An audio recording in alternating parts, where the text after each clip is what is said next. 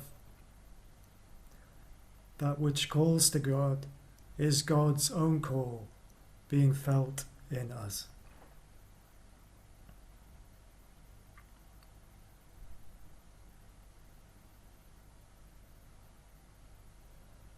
Allah,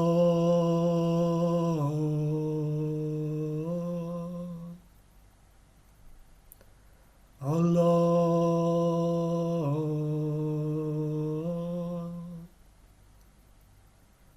Allah,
بسم الله الرحمن الرحيم.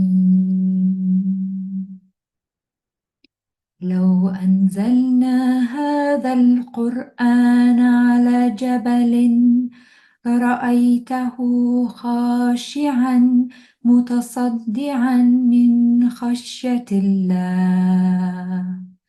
وتلك الأمثال نضربها للناس لعلهم يتفكرون.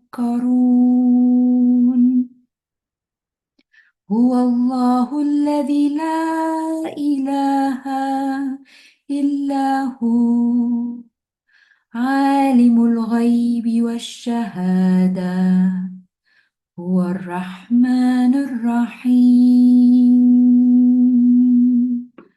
صدق الله العظيم.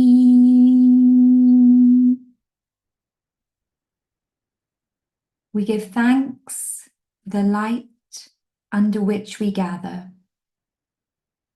for our peer Hazrati Mevlana Jalaluddin Rumi, for the generations of seekers and guides that have come before us, and for all those who have been our teachers.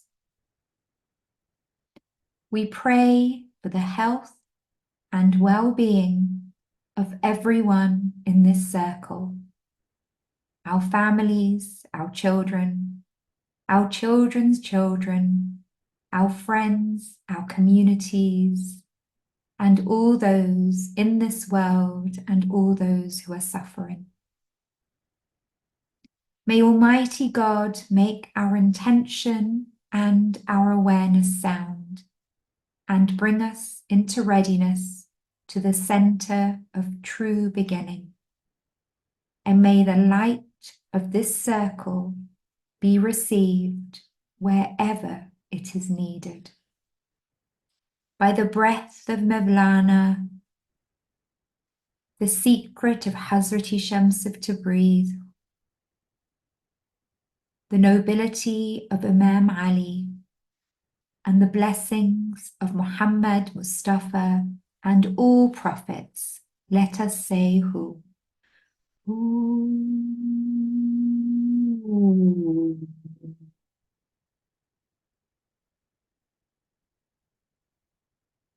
Alhamdulillah.